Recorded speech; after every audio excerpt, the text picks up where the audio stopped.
अस्सलामुअलैकुम। मैं doctor Rahila Shaikh from Kurla Hijama house, cupping practitioner and trainer, Unani consultant and true healer. आज बहुत ही अहम टॉपिक को लेकर आपके सामने हाजिर हूँ। मेरा आज का टॉपिक है कि किस तरह फॉलोअप की डेट्स देना है पेशेंट का। जब हम ट्रीटमेंट शुरू करते हैं तो कौन से इम्पोर्टेंट पॉइंट्स है जिसके बेसिस पर फॉलोअप की डेट दी जाती है कपिंग के पेशेंट्स को। इसमें सबसे पहले तो ये आप लोग को बताना ज़रूरी है कि जो भी हमारे पास पेशेंट्स आते हैं वो कहते हैं कि हम बहुत सारी मेडिसिन ट्राई कर चुके हैं, बहुत सारे ट्रीटमेंट करवा चुके हैं, लेकिन रिज़ल्ट नहीं मिला। तो मेरा एक मरतबा मैंने इस टॉपिक पर बात की थी कि first line of treatment cupping को बना लें तो ज़्यादा बेहतर है। रिज़ल्ट नहीं मिला और ये एक ट्रीटमेंट एक मरतबा करके देखते हैं, तो ये बात आप अपने जहन से निकाल दीजिए कि एक मरतबा करके देखने वाली बात नहीं है। ये भी एक मुकम्मल इलाज का तरीका है। होलिस्टिक अप्रोच से अगर हम ट्रीटमेंट करें तो ये मुकम्मल इलाज हो जाएगा, जो भी बीमारी, जो भी प्रॉब्लम है आपको। पहली मरतबा जो फर्स्ट टाइम ट्रीटमेंट होता है उसमें पेशेंट या तो डरे हुए होते हैं कि किस तरह ट्रीटमेंट होगा, या तो उनके माइंड में क्वेश्चन मार्क होता है कि ट्रीटमेंट के बाद रिलीफ होगा या नहीं होगा, या कोई बहुत ज़्यादा फैटी है तो उसका भी अच्छी तरह पहले सेशन में टॉक्सिक ब्लड बाहर नहीं आता। पेशेंट थोड़े नर्वस भी होते हैं, तो ये सारी चीज़ें मानी रखती हैं। फॉर एग्ज़ाम्पल, जैसे आप बिरयानी बन गई है और आप 2 निवाला पहले चखेंगे तो आपको समझ में आएगा कि कितनी टेस्टी बिरयानी है, तो आपको दिल होगा कि मैं और खाऊं, और फिर आप 1 प्लेट लोगे, फिर आपको ज़्यादा अच्छा लगेगा तो आप 2 प्लेट लोगे और अच्छे से खाओगे खुशी से। तो पहला सेशन कपिंग का जो है बिल्कुल इसी तरह चखने के जैसा है। तो आप फर्स्ट सेशन करोगे तो आपको समझ में आएगा कि ये पेनफुल नहीं है, ये बहुत ही ईजीली किया जाता है और इससे बहुत ज़्यादा फ़ायदा होता है। तब आपका माइंड रिलैक्स रहेगा। और सेकेंड सेशन जब होगा, थर्ड सेशन होगा, तो आपको बहुत ज़्यादा फ़ायदा मिलेगा कपिंग का। इसलिए आप एक सेशन करने के बाद या एक सेशन करके देखना है, ये चीज़ अपने माइंड से निकाल दीजिए और रिलैक्स होकर ट्रस्ट के साथ ट्रीटमेंट करवाइए। इसीलिए जो ट्रीटमेंट है, जो फर्स्ट सेशन है, वो सिर्फ हम प्रिपेयर कर रहे हैं, आपके बॉडी को रेडी कर रहे हैं।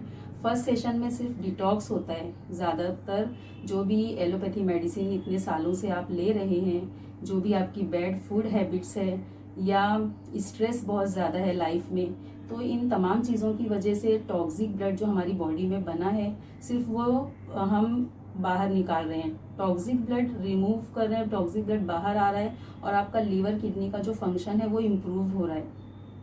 तो उसमें इतना ज़्यादा रिलीफ नहीं भी होता है, अलग अलग तरीके का रिस्पॉन्स मिलता है। कोई पेशेंट ऐसे हैं जिनको बहुत ज़्यादा रिलीफ हो गया फर्स्ट सेशन में 70% या 80%, और फिर हम उनको फॉलोअप की डेट दे दिए 15 डेज़ के बाद, और पेशेंट को लगता है कि अब तो बहुत आराम हो गया, अब हम 2 महीने के बाद भी जाएंगे तो चलेगा।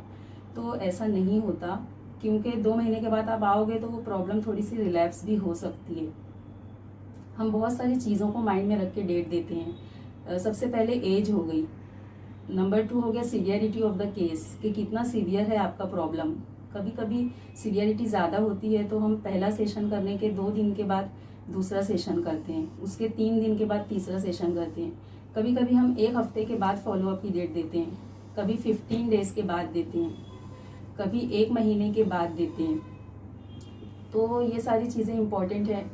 उसके बाद एलोपैथिक मेडिसिन आप 15 ईयर्स से ले रहे हो या आप 10 ईयर्स से ले रहे हो, या आप अभी शुरू किए हो या डायग्नोस हुआ है उसके फ़ौरन बाद ट्रीटमेंट के लिए हमारे पास आए हो, ये भी इम्पॉर्टेंट है।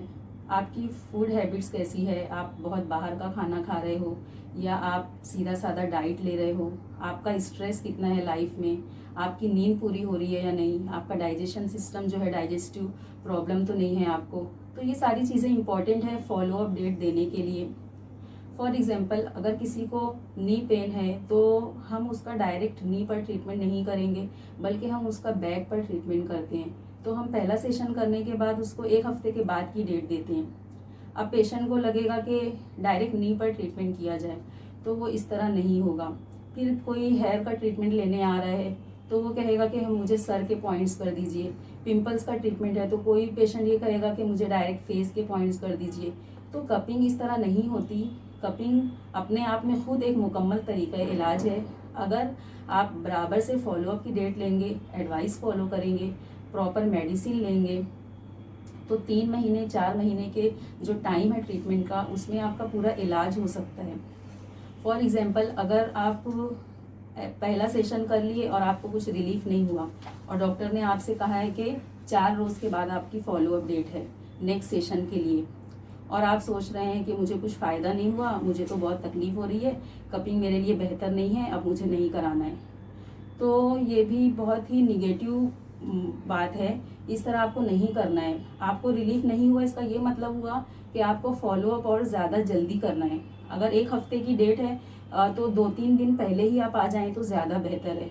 इसका मतलब ये हुआ कि टॉक्सिक ब्लड ज़्यादा है आपकी बॉडी में, तो जब आपका वो रिमूव होगा तो आपको आराम शुरू होगा।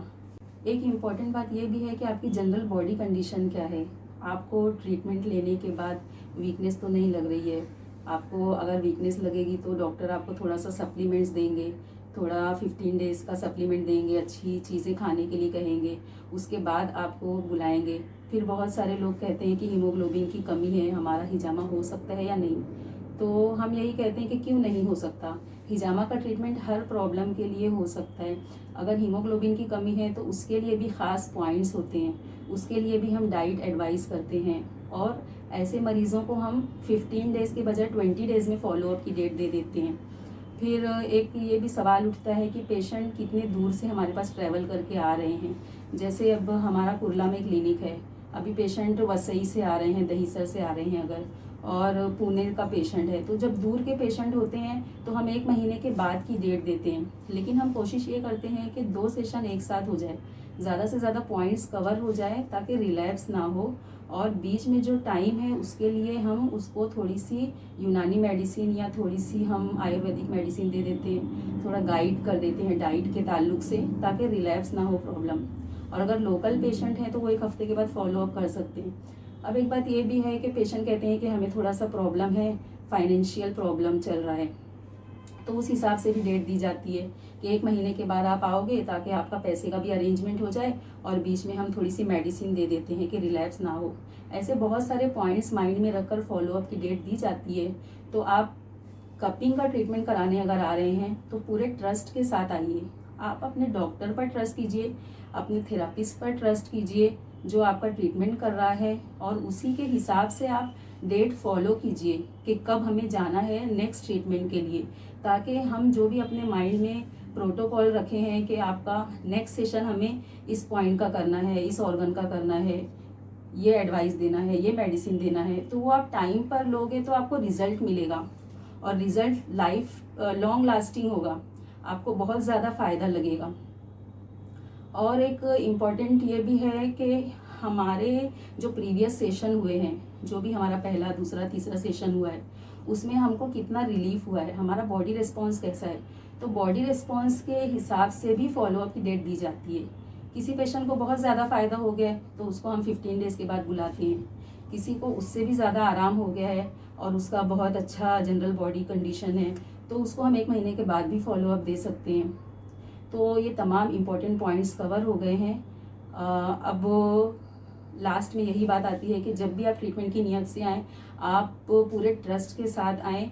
और किसी पेशेंट के माइंड में ये होता है कि हम कपिंग यहाँ करा लेते हैं और मेडिसिन एलोपैथी की लेंगे, मेडिसिन किसी दूसरे डॉक्टर की चल रही है, यहाँ पर सिर्फ कपिंग करा लो, तो इस तरह ट्रीटमेंट नहीं होता। अगर आप एलोपैथी मेडिसिन लेते रहेंगे और कपिंग कराते रहेंगे तो टॉक्सिक ब्लड आपके बॉडी में बनता रहेगा, तो आपका ट्रीटमेंट जल्दी नहीं होगा, क्योंकि जो टॉक्सिक ब्लड बन रहा है उसके रीज़न में एक एलोपैथी मेडिसिन है जो कि बीमारी को दबा रहा है, इलाज नहीं हो रहा है जड़ से, वो सप्रेस हो रहा है सिर्फ, और सिम्टोमेटिक रिलीफ हो रहा है। और जो हमारा खाने पीने का जो बैड फूड हैबिट्स है, जो सेडेंट्री लाइफ स्टाइल है, स्ट्रेस, टेंशन है, तो ये तमाम रीज़न है, टॉक्सिक जो ब्लड आ रहा है उसके रीज़न है। और जब हमारा ट्रीटमेंट कंप्लीट होने लगता है तो टॉक्सिक ब्लड नहीं आता और हमको अच्छा भी लगता है, सारे सिम्टम्स भी कवर हो जाते हैं, हमारा जो डाइजेशन है, जो भी स्लीप पैटर्न है, वो सब इम्प्रूव हो जाता है। तो ये सारी चीज़ें इम्पॉर्टेंट हैं। जज़ाकल्लाह।